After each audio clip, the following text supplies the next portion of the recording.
The best compliment for a doctor is a happy patient. You have to make patient happy. And the best feeling in the world is knowing that your efforts saved a life. Yeah, you people are doctors, so if you save a life, you will feel a lot of happiness in your heart.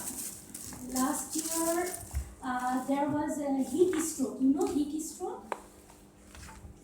Heat stroke, heat, lot panas, ya, derajat kira-kira 40 Celsius, yeah. And at the time, normally people get sweats, Kiri? Sweats? Yeah, okay. And a lot of people got diarrhea, yeah. That's why the heart, cardiac, suddenly shock. Yeah, it's shock. So people get stroke, heart stroke, you know, heart attack, angina. Yeah, seperti itu. A smart doctor understands patient's mental state completely. If you understand patient's mental state, she is suffering the problem, yeah, how much she is or he is feeling that problem. Welcoming them like, good morning, how are you? Hope you are not very tired. Sorry, you wait outside for me for a long time. Sorry, I have a lot of patients today. Like that. Wishing them like you will recover very soon. Don't worry, you will get recover very soon. But always you have to tell them if you know by their name that she is Muslim or he is Muslim, you can say Allah is the best healer. Allah is the best healer. He can heal everything, every disease, every problem. So pray to Allah and take this medicine and keep faith to Allah. Inshallah, he will recover. So you have to talk like that. Whether patient comes from rich or poor, educated or illiterate background, the doctor must have utmost respect for their privacy and dignity. For privacy, if you want to examine a female patient, you have to take a nurse per hour with you because it's the matter of their privacy. Yeah, and dignity. If your patient is poor, don't disgrace her or him. You have to respect because he or she is human. It's not his or her identity that he is poor. Okay? Next. Doctor's dress. How should a doctor dress? It's simple, decent, sober. You know sober? Seperti sopan? Yeah, sober. Yeah. Doctor should dress up as good as one can, without too much show and fashion. No need to wear high heel like make sound tap tap tap tap. No, it's hospital. Yeah, there are a lot of dying patients. If you wear like these heels of fashion like jewelries, lot of thinking. Yeah, it's not good. They will feel that this doctor came here for this fashion. She or he doesn't know anything. Down, like that. And wear apparel. Cover, you know, white coat? Yeah, always. Because white coat, it's a symbol of doctor. Yeah? Next. Hygienic smartness. You know, for us like Muslims, there's a lot of hadith, a lot of education from our family background also. Always be hygienic, always clean. like personal hygiene, hand washing after every case. Hand washing after every case. If in a day you see 10, 15 patients, in every patient you have to wash your hands. But it's you know how to wash your hand properly. There is a rule from WHO. Yeah, you can watch in YouTube also. I think there will be available videos. Yeah, and using sanitizers. If there is sanitizers in hospitals, you can use it. But if you don't have, you can buy it. And wearing gloves. Yeah, always. And nowadays we can easily buy plastic gloves also. It's available in every supermarket. Yeah, you can use it, you can dispose it easily. Next, communication skills. It's very important. Language and communication.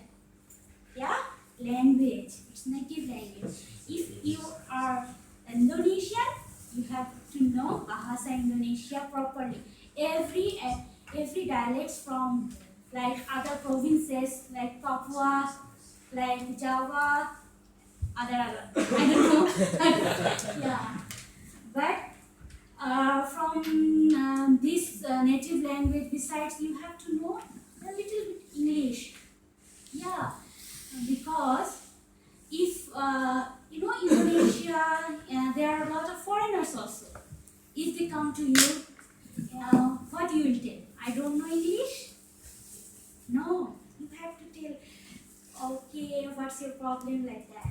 Yeah, because foreigners are not bound to learn Bahasa Indonesia. If they learn, it's good.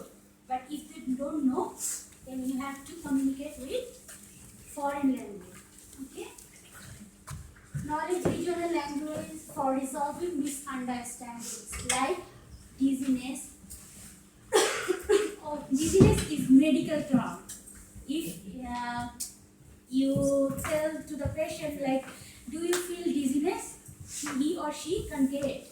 So you have to tell like that, oh, you feel abnormal noise in your ears, like that.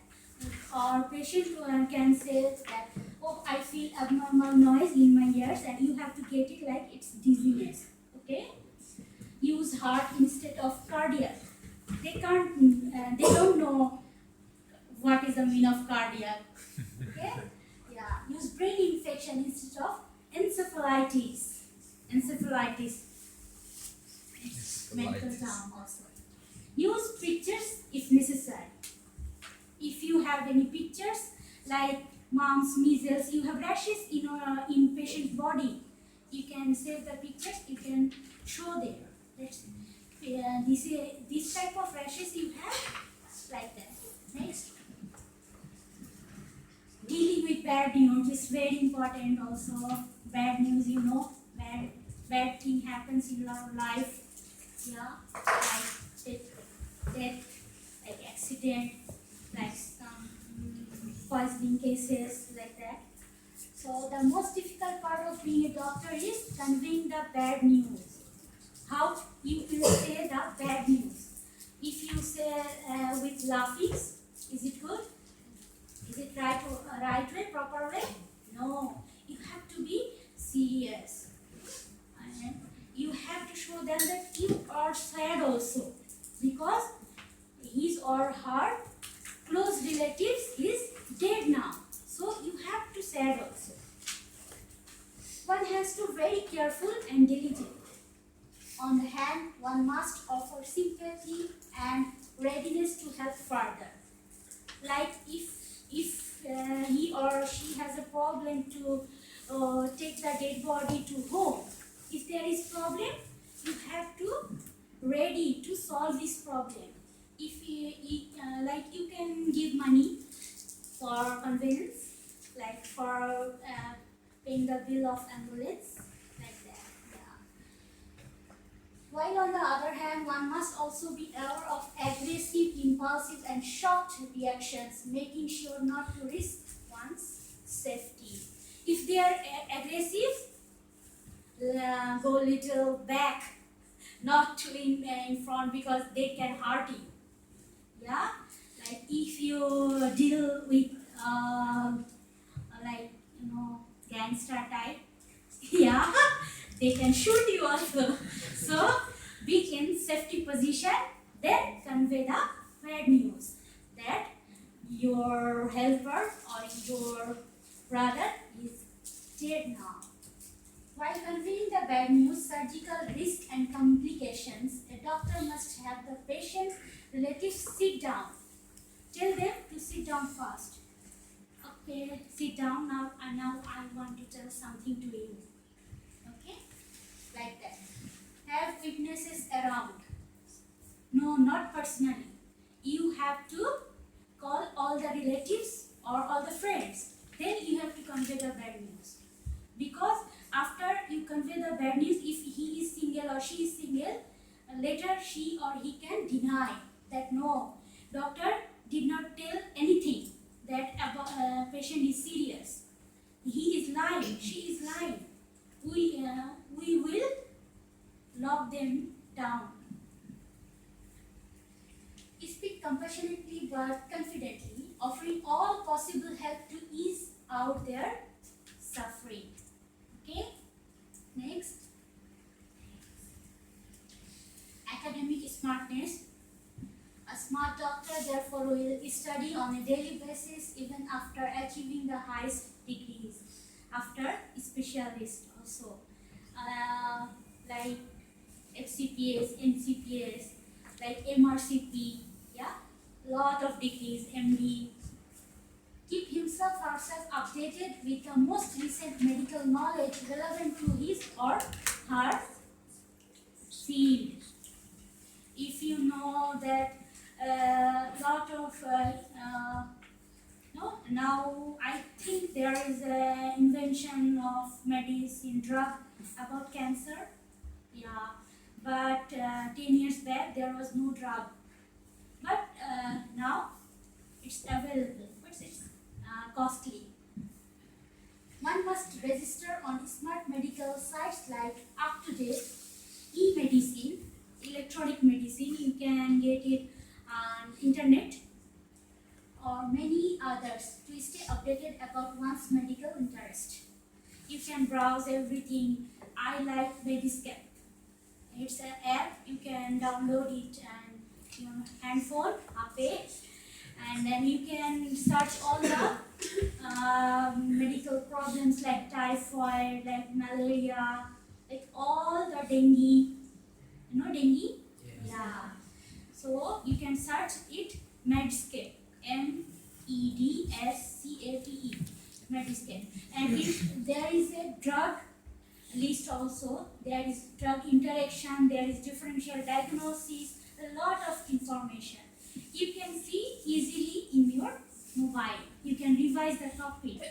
Okay? Next.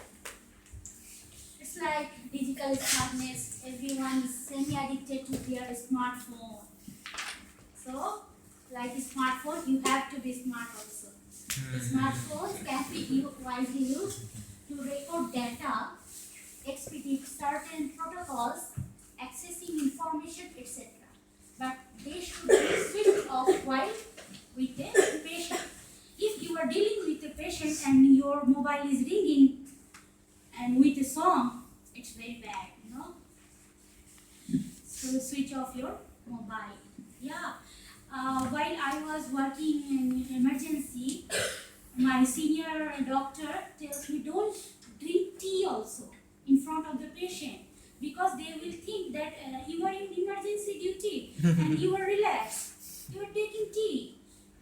So they will be aggressive. Next. Moral smartness. You belong to a community that practices the highest of morals, not just because the society expects it, but because you have voluntarily sworn it. You have chosen this career by yourself. It's your dream. So you have to make your dream to come true. Yeah? Next.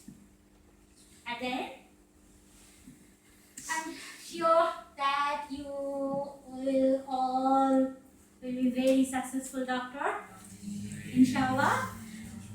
Yeah, and I will be very happy to hear your name in media, because at that time probably I will be in Bangladesh. So try your best. A lot of ways to be a smart doctor, or for Muslims, always keep in mind that you have to go to Jannah. It's the final destination. So it's the best way to help the people. It's the stairs. You can go it easily. Yeah. Don't take much money from them. Just assure them, yeah, because nowadays medicine is like money making machine. You can make money easily. Yeah, but you have to keep your mind. Yeah, I saw a lot of colleagues. They are taking some gifts from pharmaceutical companies also. They can visit Dubai easily. It's a matter of I will write your company name, drug name in my prescription. Give me the ticket to Dubai.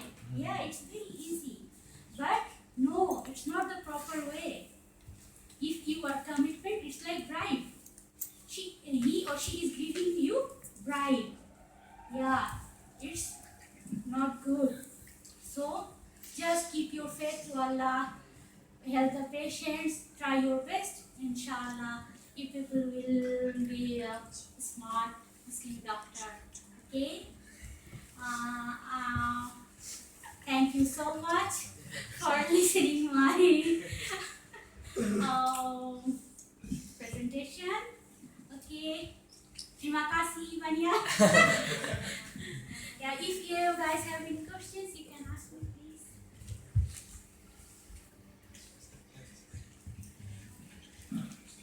Okay, that's a very amazing session from Dr. Mahmudah. And now we have opened for a question. Anyone willing to ask? One? Funi?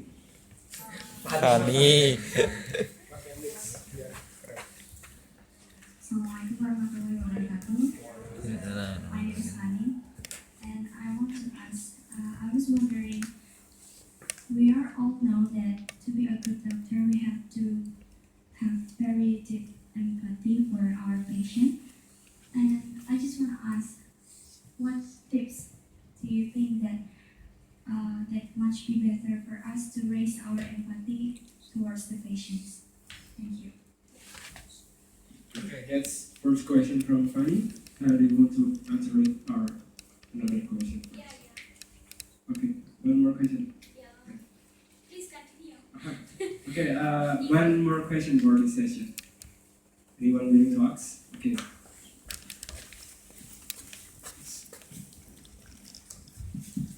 Assalamualaikum warahmatullahi wabarakatuh. My name is Dara. I would like to ask about the professionalism if we become a doctor.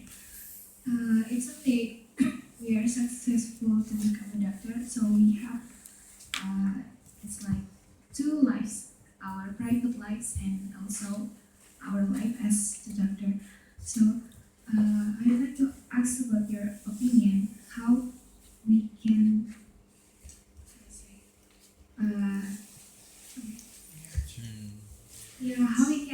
how we Can manage the professional and private life. maybe in our age right now is just we still can't do that, but how After marriage. That's the question. What's the right first? Tangkap aja maksudnya. Yeah. That's point. That's it. Thank you very much. Waalaikumsalam. Okay, that's the question about empathy and professionalism after marriage. Please. I want to answer the first question. For empathy, you have to understand the problems of your patient. And if he or she is saying that I have eye ache, feel some problems in my eyes. So you have to feel that you are also the same patient, you are feeling the same pain in your eye. Yeah, then you can understand. But it's not, it's virtual, it's not real. You can't feel pain in your eyes also. But you have to make sure your face is like that, you are feeling pain, you are sad, that so sorry, but that you are feeling this pain, but what happened, when it's happened, how it's happened, like that. If you get stomach problem, then you have to ask, you have to show your empathy like that. Oh, I'm sorry, but you can't eat spicy food. Yeah, I don't also like spicy food like that. Yeah, you have to show your empathy like that. Okay, it's from my experience, but I am not that much experienced, so I can't tell in details, I think. And next question from Zahra. Zahra, professionalism after marriage. Yeah, it's it's very natural for. No, don't laugh, guys, because for boys also, if your wife is not cooperating minded, then you will face a problem. If so after marriage, it's completely different, because you have to take care of your family, you have to take care of your children, then you have to do your duty also. So I think it's better to keep your private problems in your home. No need to drag it to the hospital. But if you are stressed, it's common. Doctors can be in stress, they can be in tension. They are because they are human also. So if you are stressed, then you can go outside for picnic. You can go to the. You can watch movie. You can watch drama. Everything to entertain yourself. Okay. Then if you marry a doctor, if your wife is doctor or husband is doctor, it's good. But if he is engineer or from other professions, they will not understand your duties, importance of your duties. But you have to counsel. You have to counsel. You have to share that. I have a big problem. It's about 2 a.m. at night, middle night, but I have to go to hospital because my patient condition is serious. It's a matter of life and death. So please don't be angry with me. For the sake of Allah, please. Like that. You have to manage politely. You have to communicate. You have to share everything with your husband, with your wife.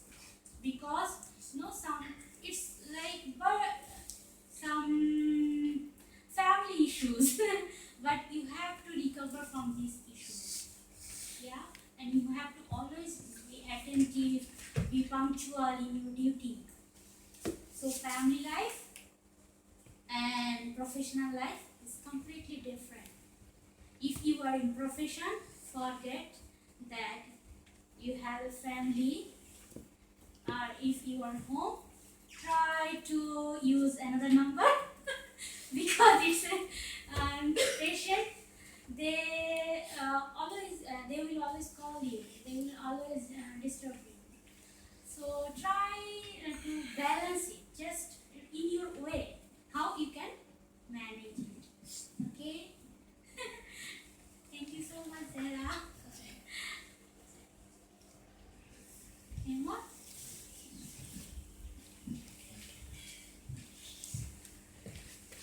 Jangan tentang nikah tadi. Assalamualaikum warahmatullahi wabarakatuh. My name is Abdurrahman. Thanks for the chance. As a Muslim doctor, we have so many Islamic concepts that we use, that we can use to convince our patient. like you said before that Allah is the best healer, like sabr, tawakkal, and etc. For if our patient is Muslim, I think there is no problem. But what do you think if our patient comes from other religion or maybe an atheist that doesn't believe with our concept, that doesn't believe with Islamic concept? So how do we, how could we do to convince them? Thank you. Very good question. Thank you so much, Abdurrahman.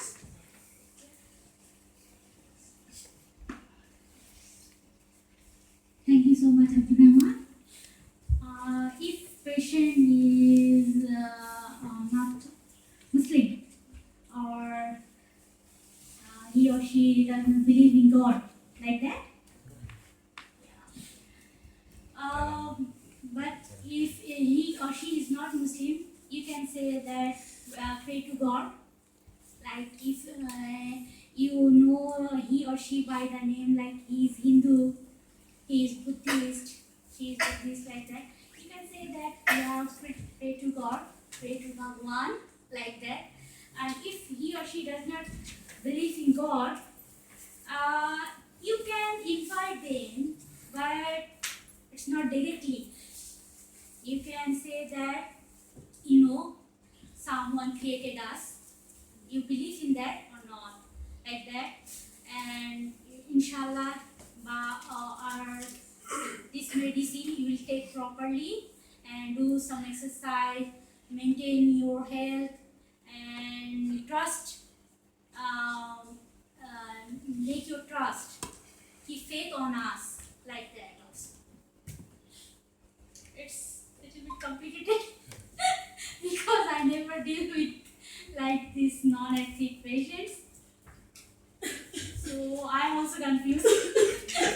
How I will try to convince them. But I think you can, after day by day, if he or she will come again and again, you can gain your trust, his trust also.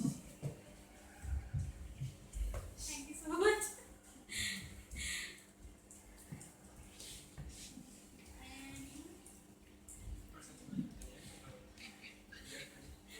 Cukup. Okay, let's give us some applause for Dr. Mahmudah. Okay, I want to give a little conclusion about this session. That first thing we can learn from Dr. Mahmudah is that language is very important. By language, we can communicate with others, we can achieve information, and we can give information. There's so much thing we can learn from Dr. Mahmudah, and without a good language understanding, maybe we achieve little or nothing at all. And after that, we also learn a lot of things about how a good Muslim doctor is supposed to be, like no bad word, never raise your voice above Rasulullah, and that Allah is the best healer, dress very properly, but hygiene, communication skill, academic purpose, and the most important is never take too much money from your patient, because maybe they have the money to buy a drug, but maybe they don't have money to buy a food. So that's a very important lesson. Thank you again. Please give applause one more time for Mahmudah. Thank you. You can. Thank you so much also. Okay, maybe Dr. Udin want to menyampaikan hukum pernikahan. Zara udah siap. Okay, alhamdulillah. I think it is very good from presentation about how to be smart Muslim doctor, and good question from Abdurrahman. Yeah, how to give or deliver the message of Islam to non-Muslim. As I did in my practice to my patient. Actually, we can share our experience related to the dying process.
zinata itu, what was the meaning of the zinata? It's like Jewelry. jewelry. So we have hobby. We have also maybe interest, yeah, and we need what we call the necessity. Yeah? The necessity. What kind of necessity we need? Like food, like dress, like house, like car, money. It's a necessity.